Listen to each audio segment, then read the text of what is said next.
Rob from Georgia here with you, aka VHS82 apostrophe, with episode 20 of my Italy's Holocaust, looking at the movies between 1979 with Lucio Fulci's Zombi, perhaps his masterpiece of terror with in terms of zombies, right? Which will kind of seep into his Gates of Hell trilogy a bit, and of course Michele Soavi's Della Morte dell'Amore, or as we know it usually, Cemetery Man in 1994. But of late, we've been dealing with, of course, starting with Zombie 5 Killing Birds, rolling on to After Death, which was, gee whiz now. Yeah, Lattanzi, remember, but really, he's credited, but really probably a Joe D'Amato film. Claudio Fragassi, which I think now probably attemptably makes some amends, maybe with Fulci, and how this film is much better. This is a much better film, I think, than Zombie 3. But rolling on to Zombie 3, of course, today, and then ultimately in a few weeks, we'll end it with the mother of all zombies films, Lucio Fulci's 1979 Zombie, right? So anyways, Zombie 3. This movie is, and I say this the nicest way, it is a mess. I've been reading a bit, and I'm not going to spend a whole lot of time on it, because if you really want to, man, get Splintered Visions by Troy Howarth. I do believe he wrote another really great book on John Carpenter, but Splintered Visions, nice write-up on Zombie 3, and of course Stephen Thrower's Beyond Terror. Both authors really didn't have, and Troy Howarth, you hear him on Commentaries, a lot of these movies. Stephen Thrower's got some great documentaries on Fulci, on some of the newer releases. Neither of these guys really had a lot to say. More or less, instead of the movie, I think a lot of it was behind the scenes of the mess. Now, one of the things I will say right off the bat, I think this is, and this doesn't really get much talk, but something I picked up on was maybe this is a tale, in part at least, of two women writers, being, of course, Rossella Drudy, that is Claudio Fragaso's wife, who wrote the screenplay for Zombie 3, and Elisa Briganti, the wife of Dardano Sacchetti, who really picked up much of the writing script for the original Zombie. You just kind of get the impression that what Elisa put out on paper was more faithfully fulfilled. Remember, Sacchetti, he lost his dad, and the subject matter was a bit too much for him to deal with, and so he had to take a step back. And his wife faithfully, I think, stepped up and did an absolutely masterful job. Rossella Drudy, on the other hand, I don't know if we'll ever know exactly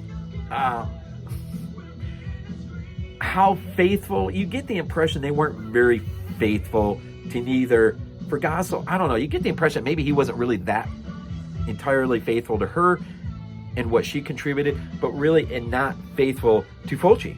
And this is a whole mess, man. Fulci gets hired. He had just done the optical effects, some of the special effects work for The Curse. I believe Santos had hired him, and he got hired to do a follow-up to his, of course, masterpiece, that is Zombie. Of course, this is 1988. Lucio Fulci is credited as director, but much of the film probably is scrapped together by Mattei and Fragasso, as much as it is probably Lucio. But ultimately, in the end, I think much of the problem, a lot of the problems in here is, I think, you know, there's a difference between a Lucio Fulci who commandingly has a vision that those around him, whether it's Zombie, The Beyond, City of the Living Dead, House by the Cemetery, they faithfully rise up to the vision that he has cast. And the opposite can be said for Zombie 3. And he is not very positive. In fact, he doesn't even like the fact that his name is on this movie, which is a shame, because there's at least 3 sequences in this movie that are really his, probably. At least that's what you get from Troy Howarth and Stephen Thrower. And that is the abandoned gas station scene, the hotel scene in which involves the girl falling into the water off the top level, and ultimately when her boyfriend goes in to get her and pulls her out, her legs are gone. She starts going after him. She's changed. And then the infamous flying head sequence, which he's actually most proud of, just that sequence. Now, for Gasso Matai, we'll give credit where credit is due and say, in spirit, if this is really the heart of Fulci, this is his movie. But ultimately, I think you have the producer whose level of respect for Fulci was not as near as where it needed to be. Now, a lot has been made about Fulci's sickness, and he was sick. But you get the impression that he ultimately wrapped up what he felt like he could wrap up, and then he just left. And he says it wasn't the sickness.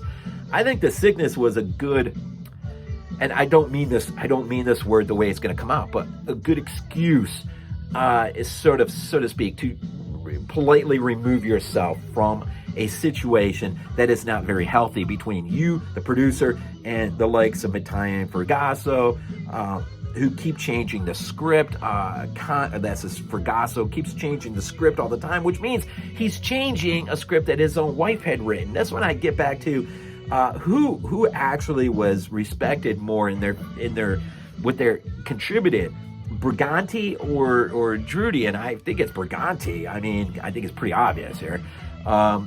Sacchetti, and that's the thing. Fulci in his heyday, and you can say this about any director. I mean, on their best days, worst days, whether it's Argento. I think for this latest Dark Glasses, Argento was surrounded by much more capable people. Now, ultimately, the film falls short on a lot of our expectations, which we ought to see far beyond, because you know what? These directors have their golden era. For Fulci, it was probably, in terms of horror, it was 79 to 83 or whatever. Now, in the 70s, I mean, he's got Don't Torture Duckling, Woman in Lizard Skin, For the Apocalypse, whatever. I mean, his golden era is not limited to those few years. Argento probably runs from, 70 to 87? Begins with Bird, ends with Opera. But see, the problem with us is we have a hard time seeing above and beyond those golden eras, and we ought to and really need to, because, these guys at the end of the day have contributed something, and something that ought to be. Now, in Lucio Fulci's respect, I think he'd probably be the first one to say, don't give Zombie 3 much of your time and effort, other than here is a sequence or two that I'm really proud of, being the flying head sequence.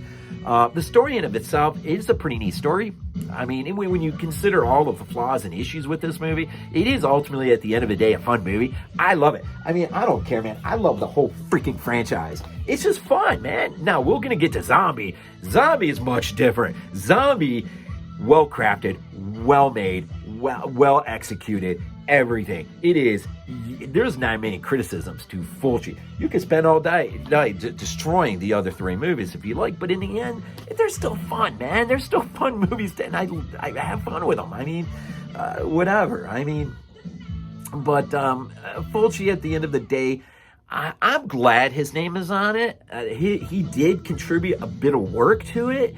It's unfortunate that he didn't see eye to eye, him and the producers and others didn't see, and he wasn't surrounded by a capable group. His one and only trip to the Philippines, because it was just much cheaper to shoot back then, probably didn't bode well for him and his sickness either. It's too bad that Fulci couldn't have been surrounded by a much better situation, and at least in terms of his health and everything else, and just had a better commanding presence. It's too bad there couldn't have been a reunion of sorts between him and, say, Sacchetti or earlier people. Now, I think the guy who did the special effects on here did work with him on earlier films, so he did have that continuity. But ultimately, when you're talking about other people that you surround yourself or surround you, your day is made or broken by them, ultimately, in the end. There's only so much Fulci could do, even in his best days, surrounded by this mess. And so, yeah, at the end of the day, it's a mess. The movie's a mess, but it's a fun mess. I mean, and the story, the government's working on a chemical biological warfare experiment that as it's changing hands from the scientists to the military, foreign intervention, terrorists come in for another government, try to steal it. Ultimately, the person who flees with the box with the agent ultimately is contaminated himself, and thus he starts to spread it. And what you have in the end, man, is a movie that really steals high and low from places like Demons, even Romero's The Crazies.